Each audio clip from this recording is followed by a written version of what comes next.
There's nothing like home frozen corn. You go to Costco and buy their corn there, and it tastes like field corn. Oh, come on, isn't Costco corn great? I kind of do something a little different with the corn at the end of the season. We like to have the ground covered. It's always better to plant it in blocks. Try to make it as square as you can, within limits. How do you know when the corn's ready to pick? Mm-hmm. So I just go along with it. You can kind of feel the ear of corn, and you get it to the top, the tip. If it just gently tapers up, then you know it's still not ripe yet. Hey, welcome back, everyone. This time we're going to talk about the favorite corn variety that my dad likes to grow, and we're going to get into details about that. So, Dad, what's your favorite variety here that you like to grow for sweet corn? Oh, we've been growing Vision sweet corn for quite a number of years. Main reason is because the flavor, it has really good flavor. Sometimes you just get sweet corn and it's just super sweet, and you really don't have that corn flavor. So this stuff, Vision, it has a good corn flavor, but it's also very sweet. So that's the main reason. And then the other main reason is that it freezes really well. So if you're going to put it up like we do with one of our 5 freezers that are stuffed full of food from the garden, we like something that's going to taste good after we thaw it out. And so that's one of the main reasons. And then, is it a bicolored corn? It's pretty much just a yellow corn. So what is the name of the variety, and where do you get it? It's called Vision MXR, and it used to be just Vision, but they've added the MXR on there for some reason or another. I'm not sure. We get it from Logan's Center here. It's close by. You can get it Johnny's, and you can get it a lot of different places. It's nothing that hard to come by. So Logan's Center is LOGANZENNER. Yeah, and they're in Pasco, Washington, just for your info.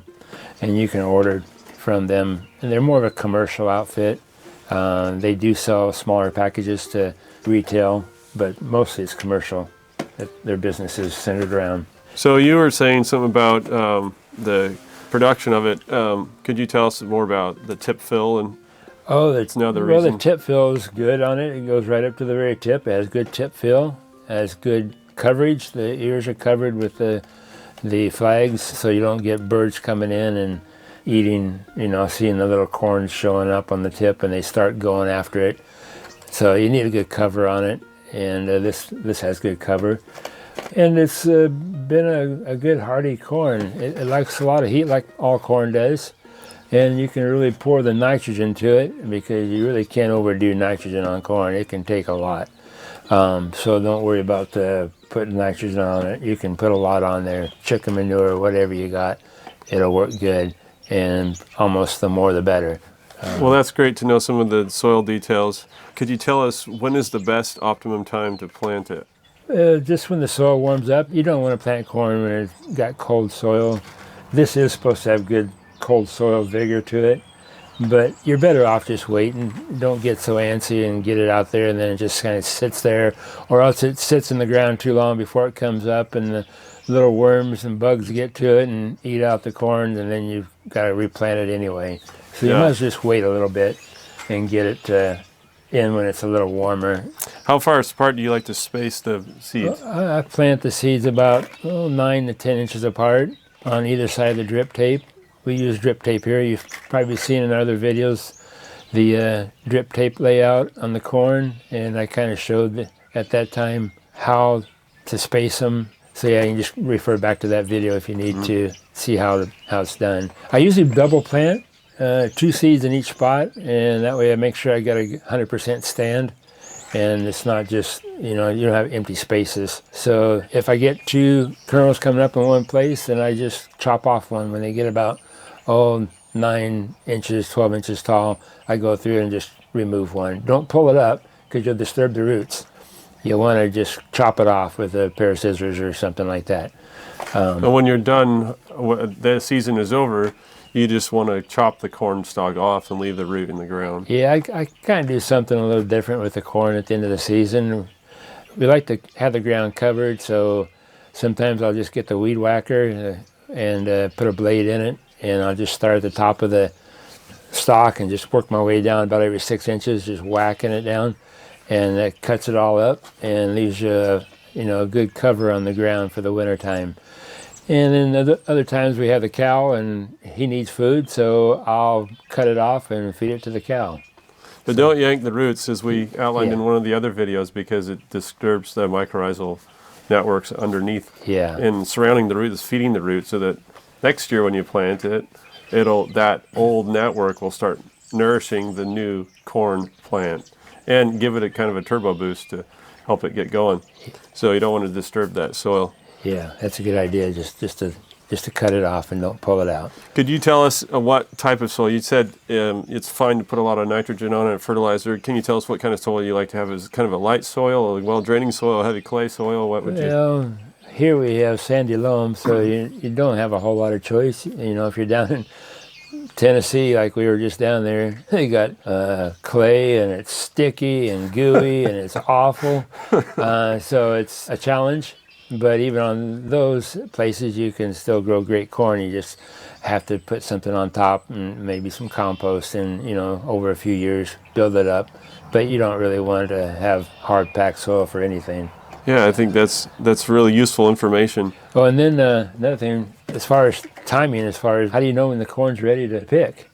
Mm-hmm. So I just go along when you can kind of feel the ear of corn and you get it to the top, the tip. If it just gently tapers up, then it's still not ripe yet.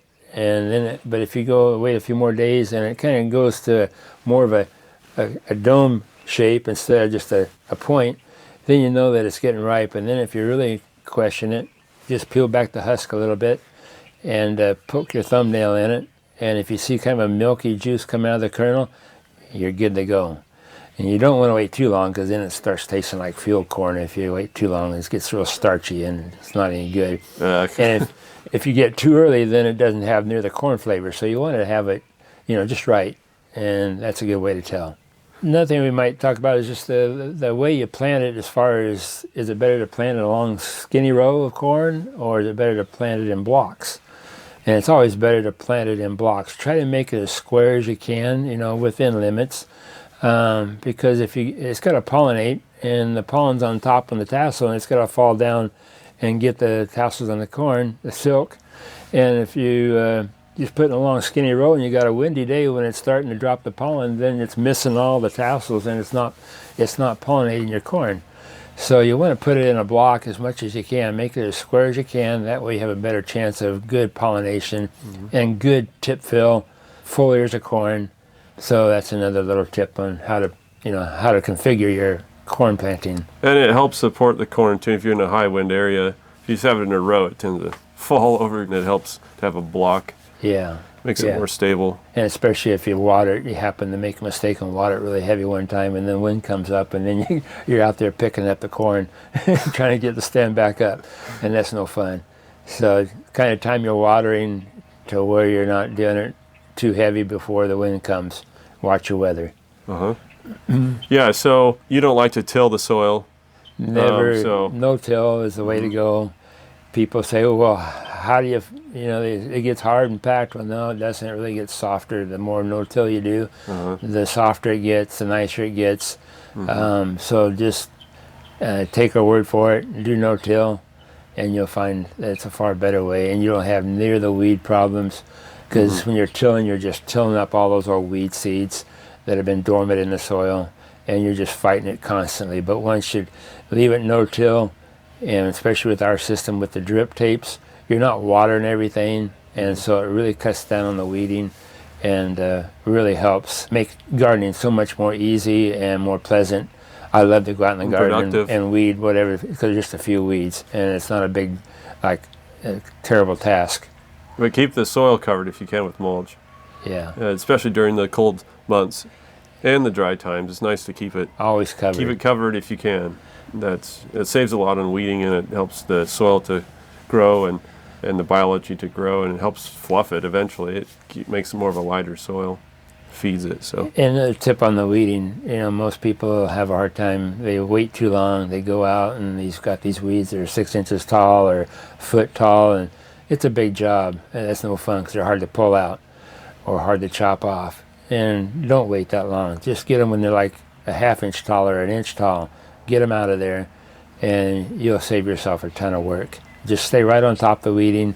Don't let it get ahead of you, and you'll have an enjoyable gardening season. So to process it, you just blanch it for, what is it, 2 minutes? If I remember something around 2 minutes? I think it's, yeah, I guess we need to ask the cook that does that, but I think it's a very short time. I think it's around 2 minutes blanch time, and then you just strip either with a knife or you strip it with those round cutter tools, and put your cob, well, not a cob, but your ear on a spike, like on a nail spike thing that holds your ear, and then you can slide down over it with those circular cutters, or you can just do it by hand with a knife, and then you want to scrape out the cream out of the ear.